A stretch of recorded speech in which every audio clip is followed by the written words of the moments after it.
Hi everybody, it's Ariel Warren, registered dietitian nutritionist, certified diabetes care and education specialist, and I also have type 1 diabetes. I've had it for 25 years now. I work at an endocrinology clinic, and I also have my own online telehealth private practice where I work with type 1s across the United States. Today I wanted to make a short video on COVID and talk about what happens if you do get sick and your susceptibility as someone with type 1. If you have good control, and good control is really 6.5 with a decent standard deviation. If you really want to get into it, you take your average, divide it by 3, and if your standard deviation is lower than that, then you have great control. But really, you know, if you're not all over the place and you're keeping it to less than 6.5 A1C, really less than 7.0 A1C is still a really good place to be, then that is a sign of good control of diabetes.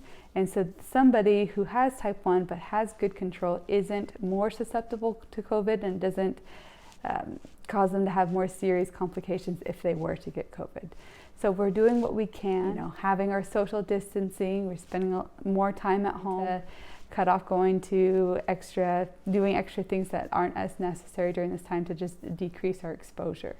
So for the people who are at a higher risk of developing COVID or having more serious complications are people that may have uncontrolled diabetes, or they have a secondary or tertiary comorbidity. And what that means is that they have more illnesses than type 1. So that's somebody that has heart disease, somebody who has cancer, somebody who has renal failure, somebody who has more severe hypertension.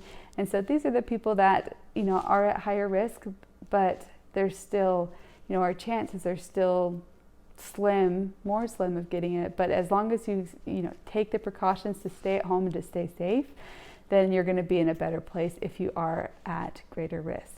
So if you do get sick, there is a lot of people who are worried about what should they take, especially if they use a CGM. Using a CGM, you've likely been told that you cannot take acetaminophen because it can cause for falsely higher blood glucose levels, and that can be especially difficult for you because if you have higher blood glucose levels, falsely high ones, and you're using a closed loop system like the Tandem Control IQ or looping with Omnipod off-label use, then you're going to have a system that's not working as well for you. Let's talk about if you do get sick, what you should do. So there's been information saying that acetaminophen could be better for you versus ibuprofen.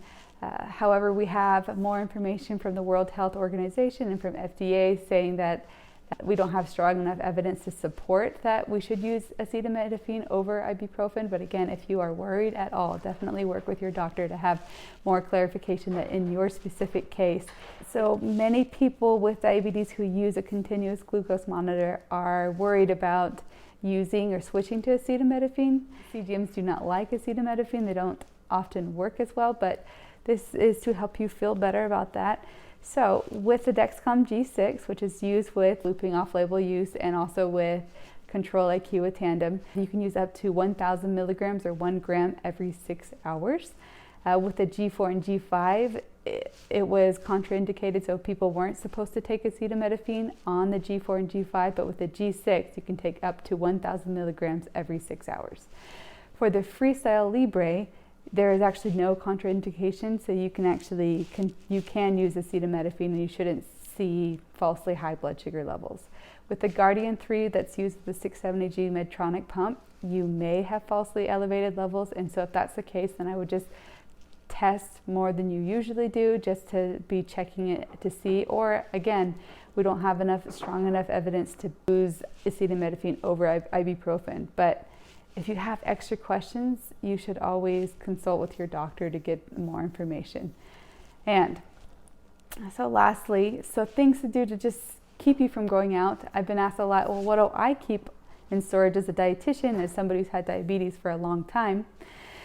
So the things that I stock up on, I have a list of everything on my blog post below, but I have dried beans, I have dried legumes, I have nuts and seeds, I have lots of frozen leafy greens, I have lots of frozen non-starchy vegetables, I have frozen fruits.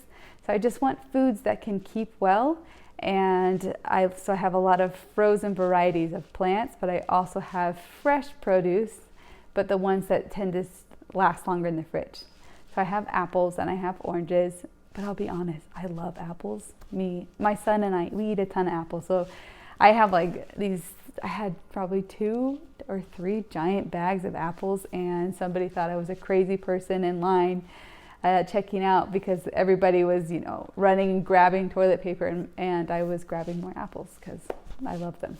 So those stay really well in your fridge as well.